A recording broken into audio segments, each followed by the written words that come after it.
हाय दोस्तों, मैं राजनारायण यादव आपके यूट्यूब चैनल अभिनव कोचिंग सेंटर में हार्दिक स्वागत और अभिनंदन करता हूं। पिछली कक्षा हम लोग व्याकरण में इंग्लिश व्याकरण में पार्ट ऑफ स्पीच के भेद पढ़ चुके थे, जिसमें से हम लोग नाउन की डिफिनेशन भी पढ़ चुके थे। आज हमको क्या पढ़ना है? Kinds of noun. Kinds of noun. बिना समय गवाए हम लोग टॉपिक को आगे लेकर बढ़ेंगे। क्या पढ़ना है? Kinds of noun.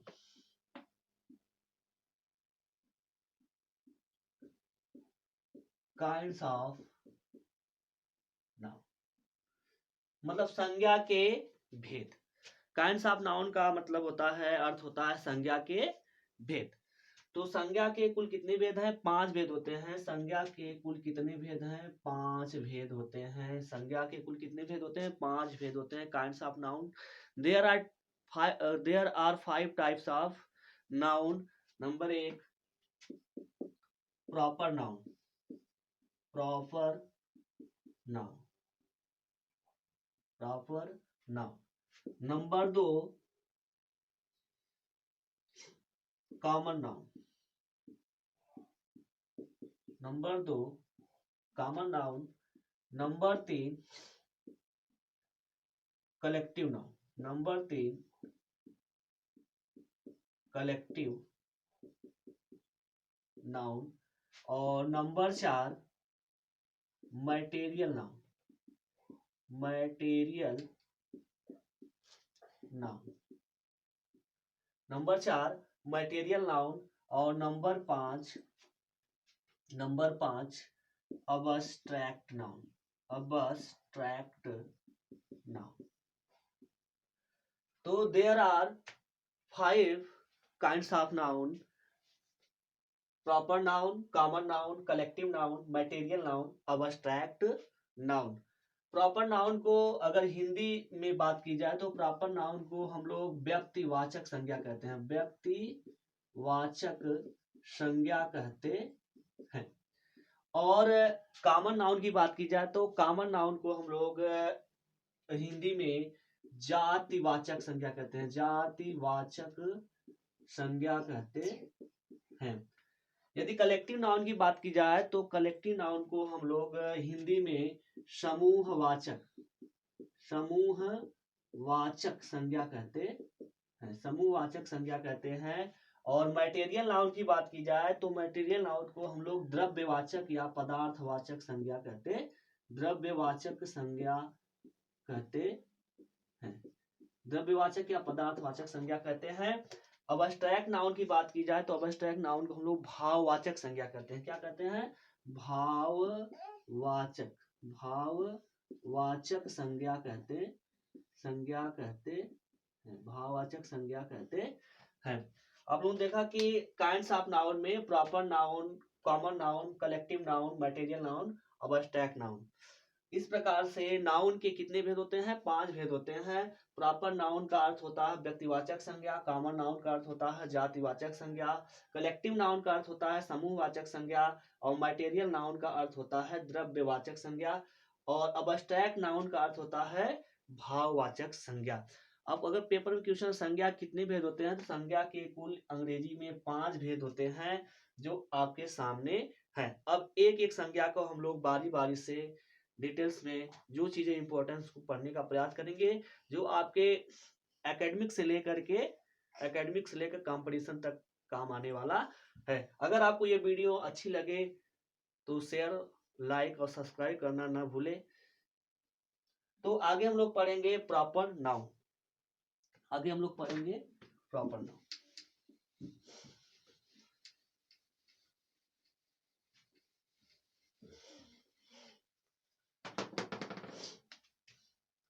Proper noun.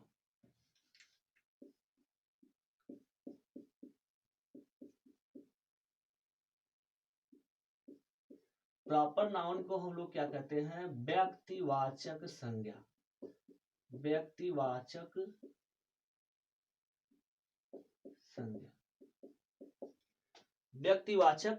संज्ञा। प्रॉपर नाउन को हम लोग कहते हैं व्यक्तिवाचक संज्ञा।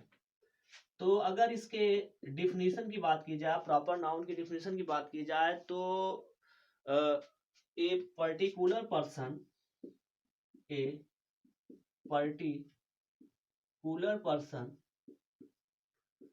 Particular person, a particular person, place और थिंग, प्लेस और thing is called,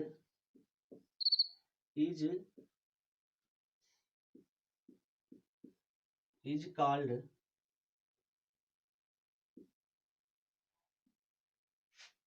proper noun, is called proper noun.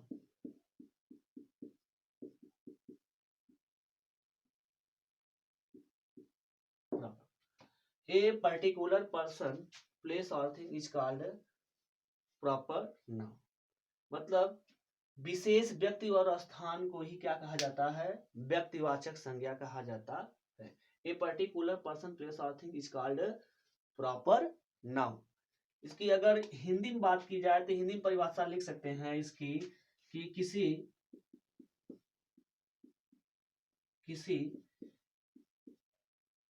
विशेष व्यक्ति, वस्तु या स्थान को ही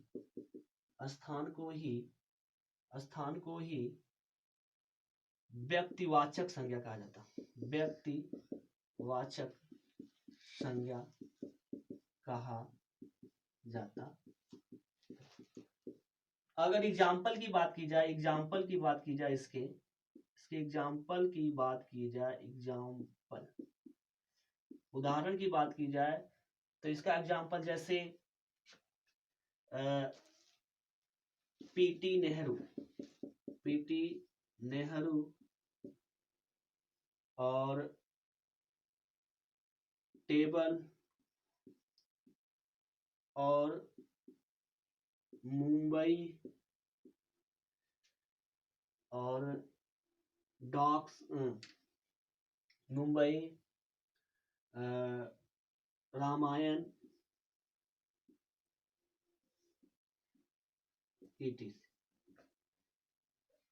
तो कहने का मतलब ये है कि व्यक्तिवाचक संज्ञा मतलब विशेष व्यक्ति, वस्तु या स्थान को ही व्यक्तिवाचक संज्ञा कहा जाता है. अर्थात ए पर्टिकुलर पर्सन, प्लेस और thing is called proper noun, is called proper noun. ये बात ध्यान रहे, किसी विशेष व्यक्ति या वस्तु का जो नाम होगा वही होगा व्यक्तिवाचक संज्ञा. जैसे Pandit Jawaharlal Nehru, PT Nehru is the great leader of India, is the first prime minister of India. तो मुंबई एक शहर स्थान जो फेमस स्थान है, प्रसिद्ध सिटी है और प्रसिद्ध स्थान है. और रामायण बुक्स है एक, वो भी क्या प्रसिद्ध ग्रंथ है. तो विशेष व्यक्ति हो, चाहे विशेष वस्तु का नाम हो, चाहे विशेष स्थान का नाम हो, जो फेमस हो अपने आप में, उसी का कहा जाता है प्रॉपर नाउन, व्यक्तिवाचक संज्ञा कहा जाता है. और एक चीज और ध्यान देने वाली बात है, पॉइंट वाली बात है कि व्यक्तिवाचक संज्ञा को अंग्रेजी में कैपिटल लेटर में, बड़े अक्षर में लिखते हैं. व्यक्तिवाचक संज्ञा का प्रारंभ अंग्रेजी में कैपिटल लेटर से करते हैं. व्यक्तिवाचक संज्ञा का प्रारंभ अंग्रेजी में कैपिटल लेटर से करते हैं. तो लिख सकते हो व्यक्तिवाचक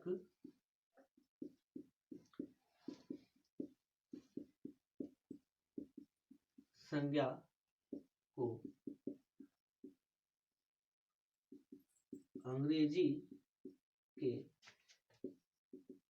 बड़े अक्षर से प्रारंभ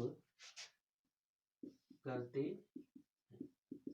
तो कह रहा कि a proper noun always written तो capital letter of English language.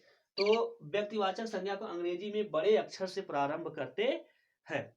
और पॉइंट वाली बात की जाए तो व्यक्तिवाचक संज्ञा का आरंभ हम लोग किससे कहते हैं, कैपिटल लेटर से कहते हैं. जैसे रामायण, राम,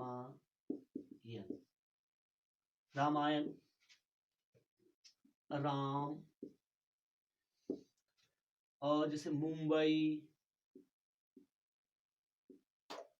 आगरा। तो इस तरह से पहला लेटर जो होना चाहिए वो क्या होना चाहिए, कैपिटल लेटर होना चाहिए। तो आप एक पॉइंट आपको ध्यान दें, व्यक्तिवाचक संज्ञा में अंग्रेजी के बड़े अक्षर से प्रारंभ करते हैं। जब भी व्यक्तिवाचक संज्ञा को हम लिखेंगे तो कैपिटल लेटर होना चाहिए शुरू का अक्षर, नहीं तो वो गलत मान लिया जाएगा। अगली पॉइंट हम लोग पढ़ेंगे यहाँ से प्रॉपर नाउन। ये आपका पहला था नाउन के भेद में। और सेकेंड हम लोग पढ़ेंगे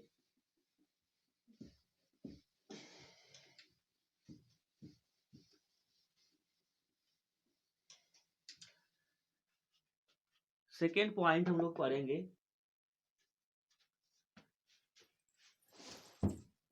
कॉमन नाउन।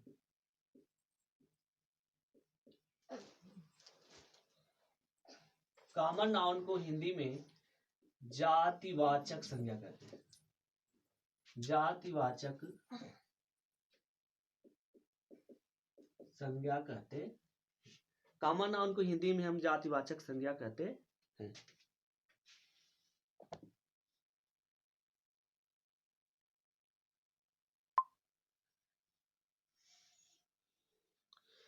जातिवाचक संज्ञा कहते हैं। तो जातिवाचक संज्ञा की परिभाषा की बात की जाए तो एक कॉमन नाउन